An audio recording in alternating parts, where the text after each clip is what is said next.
no one's going to recognise me as Kong. If I've done my job properly, it'll be a 24-foot gorilla.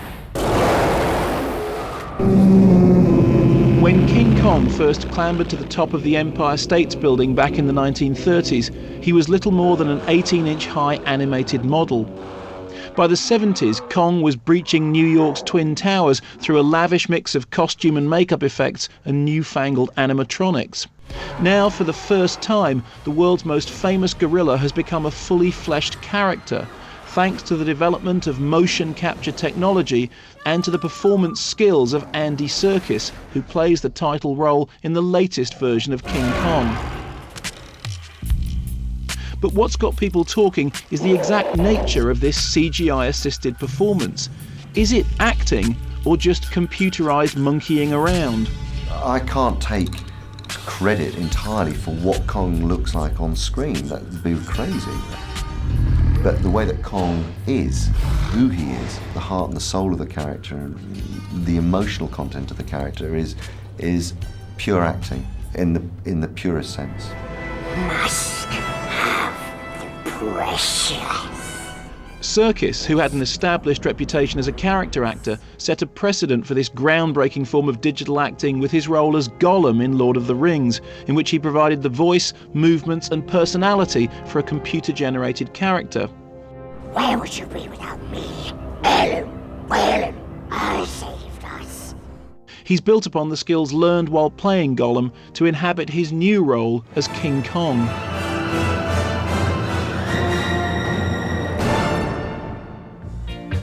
To prepare for this latest challenge, Serkis spent months studying gorillas, both in the wild in Rwanda and much closer to home. I went with him to London Zoo, where he's built up some special relationships. As soon as I came down here and started working with these guys, you begin to realise very quickly that, of course, saying I'm going to study gorillas is like saying, well, I'm going to study human beings, because they're totally individual. This is Zaire, who out of all of them, I suppose, I struck the strongest bond with. As Serkis learnt during his work on King Kong, you can never take gorillas or their behaviour for granted. And how did you get to know her so well? She actually picked me out, funny enough.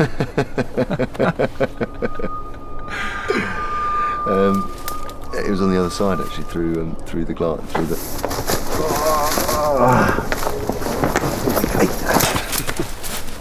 We just destroyed a tender moment with the attack scenario.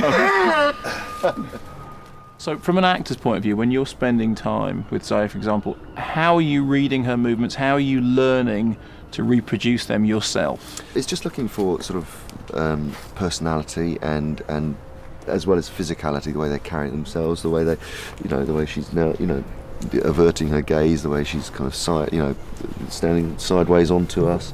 Seeing exactly how the knuckles are when she's standing exactly like that. Is it possible to show me physically how you would kind of get into the shape of Kong, what you would have to do, to become that character? But it's kind of, I suppose it's getting that kind of shape in the back. Yeah. And then obviously everything's on the knuckles when a lot of leaning and so on. It's this kind of thing.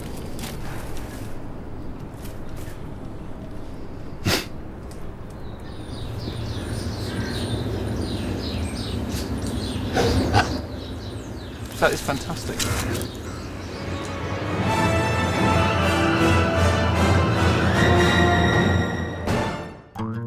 Once Serkis had learned to walk like a gorilla, talk like one, and even think like one, it was time for the first stage of his performance, playing Kong off camera so that the actors, including leading lady Naomi Watts, could get to grips with the beast.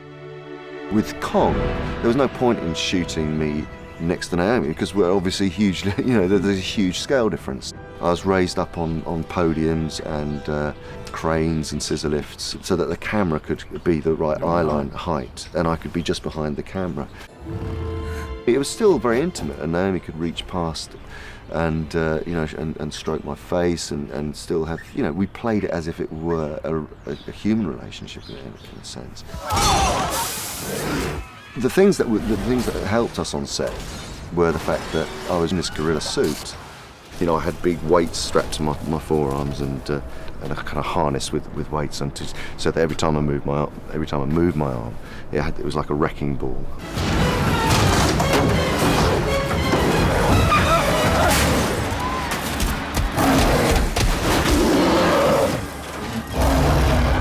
One of the kind of more successful sort of technological things that we used was a sound system, which eventually became known as the Kongalizer. That shifted my pitch down about 2 or 3 octaves. And so I'd learned all these gorilla vocalizations, and you could hear Kong breathing coming out of these huge speakers, which gave a real sense of size and scope to the character on set, and that was particularly effective.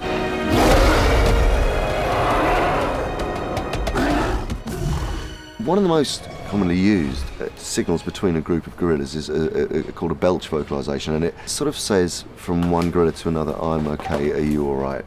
It's a sort of that's kind of sound, and there you go, and it brings out that kind of sound.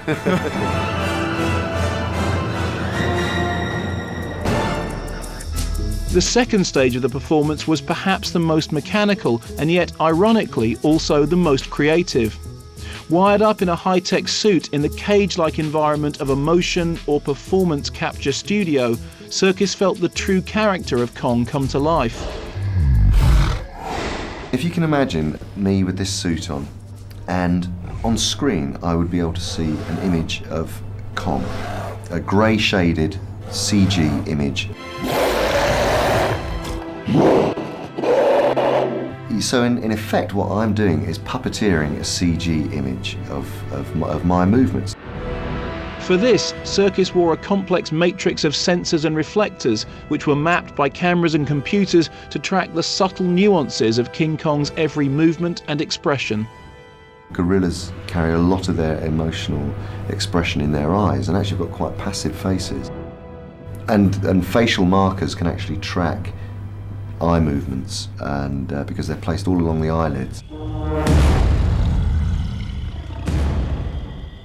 Almost in a sense more importantly than the physics of capturing the body movements and the facial expressions, what it does is it captures performance, it captures the heart and soul of the character. As with his brilliant performance as Gollum, Serkis once again finds himself at the cutting edge of a technique which I believe will radically transform the nature of screen acting, even if some cynics have yet to be convinced that it really is acting at all.